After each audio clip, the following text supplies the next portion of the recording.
할렐루야. 하나님의 은혜와 평강이 이 아침에도 여러분들과 함께하길 바랍니다. 오늘 우리에게 주시는 하나님 말씀은 사무엘하 6장 16절에서 23절까지의 말씀입니다. 여호와의 궤가 다윗성으로 들어올 때에 사울의 딸 미갈이 창으로 내다보다가 다윗 왕이 여호와 앞에서 뛰놀며 춤추는 것을 보고 심중에 그를 업신여기니라.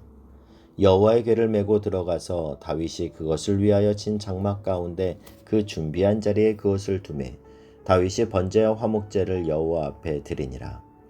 다윗이 번제와 화목제 드리기를 마치고 만군의 여호와의 이름으로 백성에게 축복하고 모든 백성 곧 온 이스라엘 무리에게 남녀를 막론하고 떡 한 개와 고기 한 조각과 건포도 떡 한 덩이씩 나누어 주매 모든 백성이 각기 집으로 돌아가니라.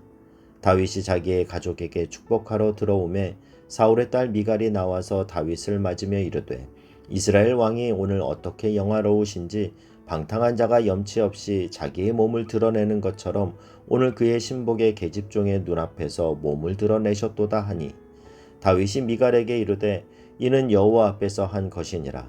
그가 내 아버지와 그의 온 집을 버리시고 나를 택하사 나를 여호와의 백성 이스라엘의 주권자로 삼으셨으니 내가 여호와 앞에서 뛰놀리라.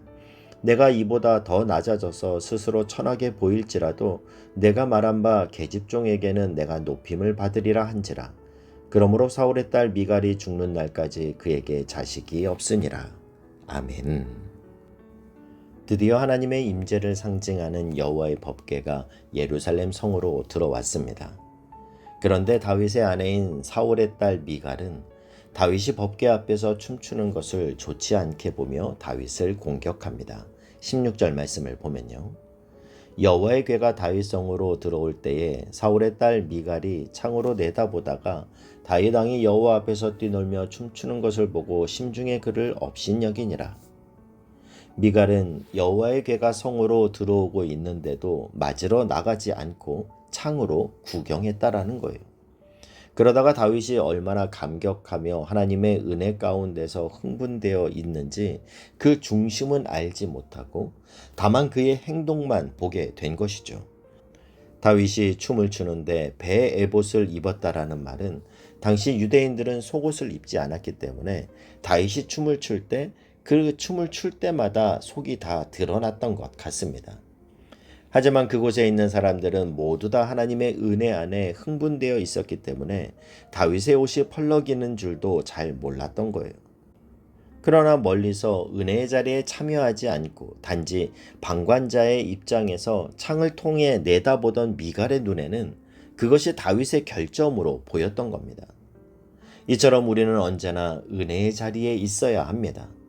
우리가 있어야 할 자리는 예배의 자리, 기도의 자리, 은혜의 자리입니다. 그 은혜의 자리에서 내가 멀어질 때 우리는 오늘 미갈과 같은 실수에 빠질 수 있습니다. 그래서 여러분, 언제나 은혜의 자리를 사모하십시오. 여러분의 예배를 절대 주일날 한 번의 예배로 만족하지 마시길 바랍니다. 아침 묵상의 자리를 놓치지 마시고 한 달에 한 번 있는 금요 성령 집회를 사모하여 모이기에 힘쓰십시오.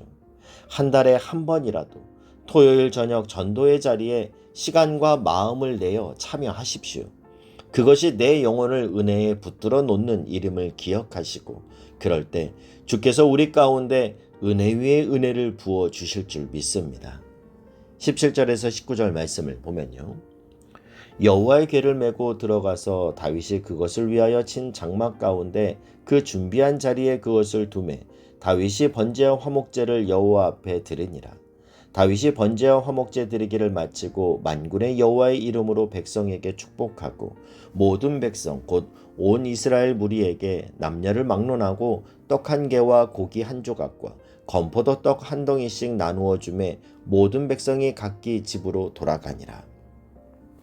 다윗이 하나님께 번제와 화목제를 드린 후에 하나님의 이름으로 백성들을 축복하며 모든 백성에게 떡과 고기와 건포도를 나누어 주었습니다. 어찌 보면 왕의 잔치치고는 소박한 음식이죠. 일반적으로 이방의 왕들은 왕의 잔치에 산의 진미가 차려진 화려한 잔치를 베풉니다. 그러나 그 잔치는 소수의 유력자들끼리만 모이는 잔치이죠. 그러나 다윗은 비록 소박한 음식이지만 많은 백성들과 함께 기뻐하는 자리를 택했습니다. 그리고 그것을 집으로 가져갔다라는 것은 하나님으로 인한 기쁨과 축복을 가족과 함께 나누었다라는 그런 의미이죠. 여러분, 우리는 내가 받은 은혜를 가정에서 흘려보내야 합니다. 교회에서는 은혜를 받았는데 집에 가면 언제 은혜 받았냐라는 듯이 은혜를 다 까먹으면 안 되는 거예요. 예전에 교회 학교를 섬길 때 한 아이가 저에게 이런 말을 했는데요. 전도사님, 우리 엄마는 교회하고 집에서의 목소리가 달라요. 이렇게 말하더라고요.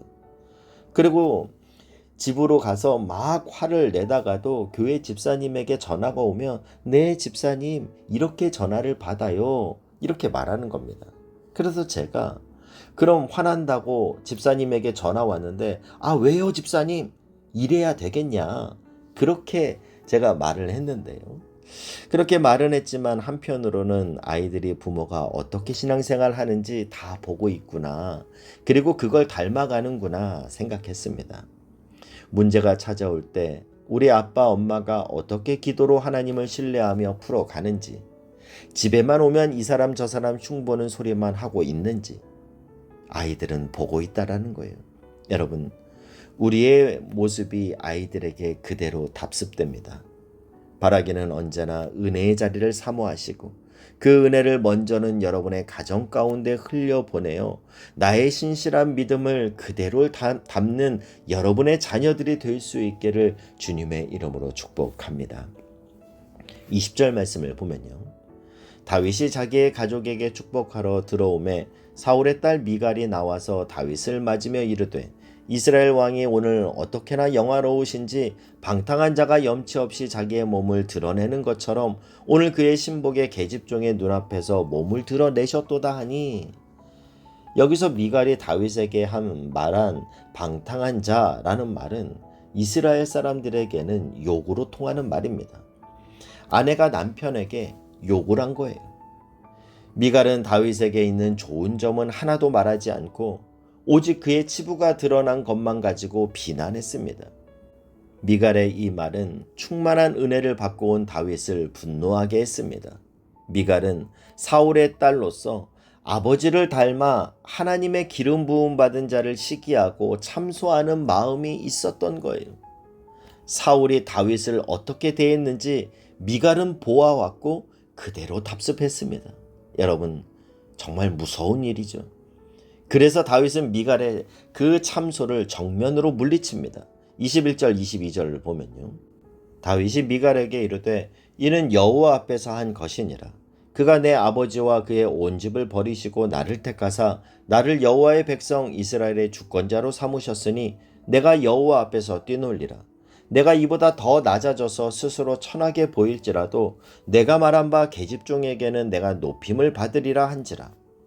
미갈의 관심사는 오직 이스라엘 왕의 영화로움이었기에 다윗의 행위는 전혀 그에 걸맞지 않다라는 겁니다. 그러나 다윗은 여호와 앞에서 라는 말을 2번이나 반복하면서 내가 행한 것은 여호와 앞에서 행한 것이고 여호와 앞에서는 얼마든지 낮아지고 천하게 보이기를 내가 선택하겠다라고 말합니다. 다윗은 자신의 왕위는 사람에 의해서 세워진 것이 아니라 하나님이 세우신 것임을 알았기 때문에 사울이 사람들 앞에서 인정을 받기 위해 노력했던 그러한 잘못을 똑같이 하지 않겠다라고 선언하는 거예요.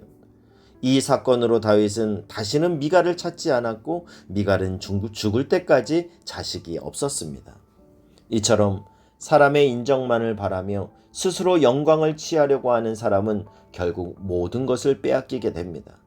그러나 오늘도 하나님께 인정받기를 원하고 하나님이 사랑하시는 사람들과 함께 기뻐하기를 원하는 사람은 하나님의 풍성한 부요함 가운데 형통한 길을 걷게 됩니다. 갈라디아서 1장 10절은 말씀합니다. 내가 사람들에게 좋게 하랴 하나님께 좋게 하랴 사람에게 기쁨을 구하랴. 내가 지금까지 사람들의 기쁨을 구하였다면 그리스도의 종이 아니니라. 우리는 살아가면서 하나님보다 사람을 더 두려워하는 경우를 많이 발견하게 됩니다. 우리가 하나님을 사랑하고 하나님을 섬긴다고 하지만 그 동기와 목적에 있어서 하나님을 뒤로하고 사람을 지나치게 의식하며 사람 눈치를 보는 경우 또한 허다합니다. 여러분, 하나님을 향한 순수한 사랑과 하나님을 향한 순결한 믿음의 사람이 되십시오. 저와 여러분의 가장 최고의 우선순위는 하나님이 되게 하십시오. 그래서 우리의 기도는 언제나 하나님, 이것이 하나님이 기뻐하시는 일입니까?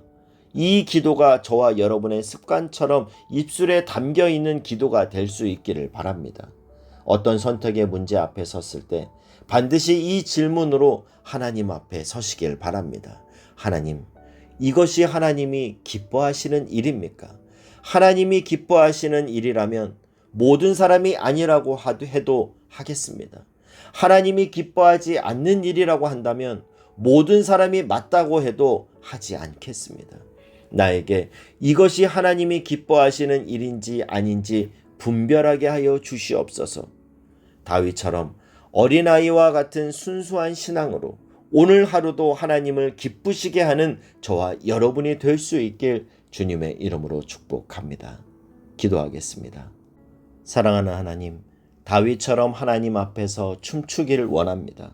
나의 기뻐하는 모습을 바라보시며 더욱 기뻐하시는 하나님의 손 맞잡고 함께 춤추길 원합니다.